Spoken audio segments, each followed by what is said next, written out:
మీరు బాలయ్య బాబు గారితో కూడా పనిచేశారు కదా సార్? చేశాను. ఏ సినిమా సార్ అది? కథానాయకుడు. కథానాయకుడు, మహానాయకుడు, కథానాయకుడు. కృషి గారిది. కృషి గారిది అంటే కృషి గారు నాకు ఎప్పుడు వర్క్ ఇస్తూ ఉంటారు. దాంట్లో నిర్మలలో కూడా మీకు కథానాయకుల్లో ఎద్దు ఫైట్. ఎద్దు అబ్బా, ఈ అనిమల్స్ ఒకటి ఉంది సార్. కరెక్ట్. అనిమల్స్ డీల్ చేయాలంటే అది వేరే స్కిల్ సార్? అంటే అది మనకు చాలా అంటే కొంచెం ట్రైనింగ్ ఎద్దులు ఉంటాయి. ఆ రోజు బ్యాట్లకి ఏంటంటే ఆ ఎద్దు చెన్నై నుంచి రాలేదు, ఎక్కడ ఒంగోలు నుంచి పట్టుకొచ్చారు. బాలకృష్ణ గారు ఏంటంటే ఆయనకు భయం ఉండదు.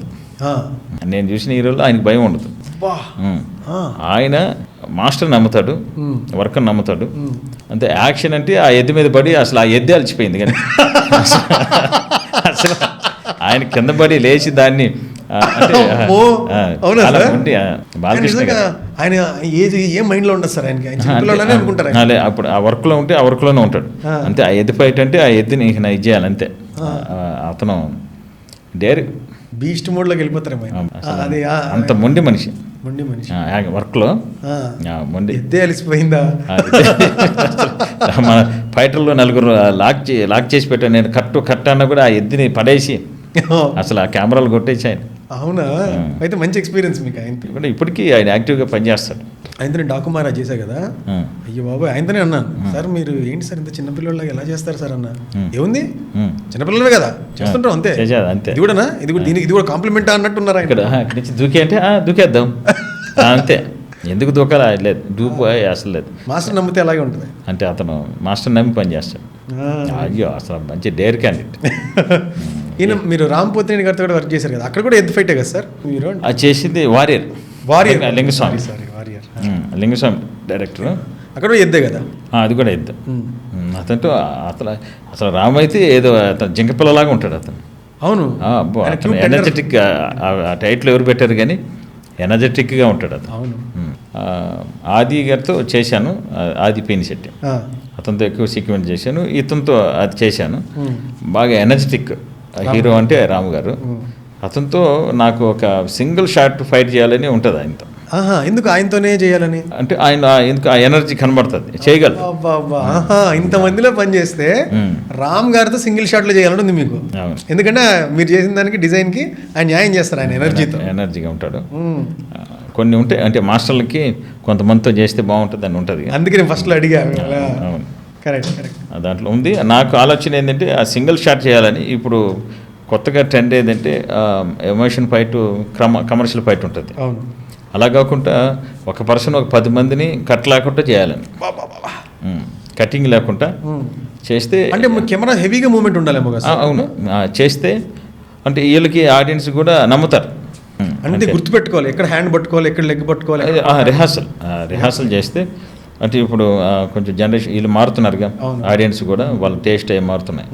అంటే కొడితే అక్కడ ఎగిరి పడిపోవడం అలా కాకుండా అంటే కొన్ని అవి సందర్భాన్ని బట్టి ఉంటాయేమో కానీ కొన్ని మన కథలు దొరికితే ఆ రియలిస్టిక్గా వెళ్ళాలంటే నాకు బాగా ఇష్టం. అయితే విక్రమ్ సినిమాలో బోల్ట్ అని ఒక కొత్త ఎక్విప్మెంట్ వాడారు సార్, దాన్ని ఏమైనా వాడారా సార్ మీరు? బోల్ట్ వాడారా? బోల్ట్ వాడాను. అది జస్ట్ ఏంటంటే ఆపరేటింగ్ ఆల్రెడీ ఫిక్స్ చేసి పెట్టాలి, అదే ప్రోగ్రామ్ చేసి పెట్టాలి, అదే మూవ్ అవుతాం. ఇలాంటి సింగిల్ కట్ ఫైట్స్ కి అదే బెటర్ కదా, ఎందుకంటే ఓకే అఫ్ కోర్స్ అది చేయొచ్చు కానీ దాన్ని నమ్మి మనం చేయకూడదు. అది కొంతవరకే ఉంటుంది. మనకి ఏదంటే రియలిస్టిక్గా మనం కెమెరా తీసుకొని వెళ్ళిపోతుంటే అలా ఇష్టం. ఇప్పుడు ఒక స్ట్రీట్లో కొట్టుకుంటే ఎలా ఉంటుంది అట్లా. అంటే ఎంజాయ్ చేయాలంటే మొత్తం వాడు హీరో ఒక్కడే కదా హీరో. అంటే నా ఉద్దేశం ఏంటంటే ఈ ఫైటర్లు వీళ్ళు కూడా హీరోలే. అందరు హీరోలు కొట్టుకుంటే ఎలా ఉంటుంది? అచ్చా, అలా ఉండాలి కదా. ఎవరు దగ్గర వీళ్ళు పడేవాళ్ళు ఇతను కొట్టేవాళ్ళ విడిగా కనపడకుండా అందరూ వాళ్ళ శక్తి కొద్ది కొట్టుకోవాలి. అంటే ఇది స్టార్టింగ్ నుంచి మేము అనుకుంటాం, రాజమౌళి గారి దగ్గర అనుకునేవాళ్ళం. ఇది ఆ కాన్సెప్టే మన దాంట్లో వచ్చింది. అది 2000 మెంబర్స్. అది రామ్ చరణ్ గారి ఇంట్రడక్షన్ ఫైట్. ఆయనకి ఎప్పటి నుంచో ఉన్న కళ అది. అది మాత్రం ఎప్పుడు కూడా ఆయన నాకు ఆ టైప్ ఆఫ్ ఫైట్ అంటే బాగా ఇష్టం. కానీ వస్తున్నాయి ఇప్పుడు ఆఫర్స్ వస్తున్నాయి, కంపల్సరీ చేస్తాను. చూడాలి సార్ మేము అలాంటి రియలిస్టిక్ ఫైట్లు ఈ మధ్య రావట్లేదు. ఎలివేషన్స్ ఎక్కువ ఉన్నాయి కదా రియలిస్టిక్ ఫైట్, దానికి కూడా పవర్ ఉంది. ఇప్పుడు రాంపోతినేని గారితో చేశారు కదా ఇస్మార్ట్ శంకర్ 2, పూరి జగన్నాథ్ గారితో మీ అసోసియేషన్ ఎలా ఉంటుంది, కలిసి పని చేయడం అనేది ఎలా ఉంటుంది ఆయనతో? చిరంజీవి గారితో చేయాలని ఒక కళ అన్నానుగా. ప్రతి ఒక్కరికి కూడా పూరి గారితో చేయాలని ఉంటుంది డైరెక్టర్లో. మీరు చేశారా పూరి గారితో? నేను చేయలేకపోయాను, మిస్ అయ్యింది. అతనితో అసలు ఒక్కసారిగా డైరెక్టర్ మనం ఎవరైనా సరే పూరి గారితో వర్క్ చేస్తే అతను అసలు అంటే ఈ డైరెక్టర్ ఈ పక్కన పెడితే అతను హార్ట్ బుల్ ఇది ఉంటుంది చూడు ఆ మనసు అసలు దానికి ఫిదా అయిపోతారు. అవునా సార్? ఆర్టిస్టులు ఫిదా అయిపోతారు, మాస్టర్లు ఫిదా అయిపోతారు. నేనైతే ఫిదా అయిపోయాను. నేను అవునా? కోరి ఆయనతో పని చేయాలని చెప్పి ఈశ్వర్ రెడ్డి అని ఒక అతను ఉంటాడు, అతనికి నేను రిక్వెస్ట్ చేస్తే నాకు ఆఫర్ ఇచ్చాడు. ఆఫర్ దాంట్లో ఇది దొరికింది డబుల్ స్మార్ట్లో. ఫస్ట్ టైం అతనితో పని చేయడం, కానీ అతనితో పని చేయడం అనేది నిజంగా అది ఒక ఫుల్ ఎంజాయ్. అతను ఎంత కావాలో అది ఎడిటింగ్ సెన్స్ అంటారు చూడు, అది అతను బాగా తెలుసు.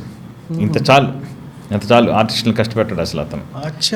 కథ ఎంత కావాలో అంత ఉంటుంది కనుక ఆయన మైండ్లో ఉంటుంది. చాలు మాస్టర్ అంటాడు. పని చేసినట్టే ఉండదు, ఆడుతూ పాడుతూ, కానీ కావాల్సింది తీసేసుకుంటాడు. నాకు ఒక ఇన్స్పిరేషన్ ఉంది అతను. ఏంటి సార్? అతను కొన్ని కోల్పోయాడు కదా. నేను ఎందుకు అతను అంటే ఇష్టం అంటే, అతను మళ్ళీ కోల్పోయిన దాని గురించి బాధపడకుండా మళ్ళీ రీబౌండ్ అయ్యాడు. అంటే అతను ఇది తీసుకోవడం వచ్చింది పోయింది అనుకుంటాడు ఈజీగా. అట్లా నేను కొన్ని సందర్భాల్లో మన ఫ్రెండ్స్ నాకు ఇచ్చేస్తే నేను అతనే ఇన్స్పిరేషన్ చేసుకున్నాను. మీకు అలాంటి దెబ్బ తగిలిందా సార్? అవి ఉంటాయి, ప్రతి మనిషికి ఉంటాయి కొన్ని, కానీ అతను నేను ఇన్స్పిరేషన్గా తీసుకుంటే ఇది చాలా చిన్నది. అతనితో పోల్చుకుంటే మనం అసలు ఎక్కడ మనం జీరో కూడా లేము ఆయన బాగొట్టుకున్న దాంట్లో. కానీ అసలు అతనితో పనిచేయాలి సార్.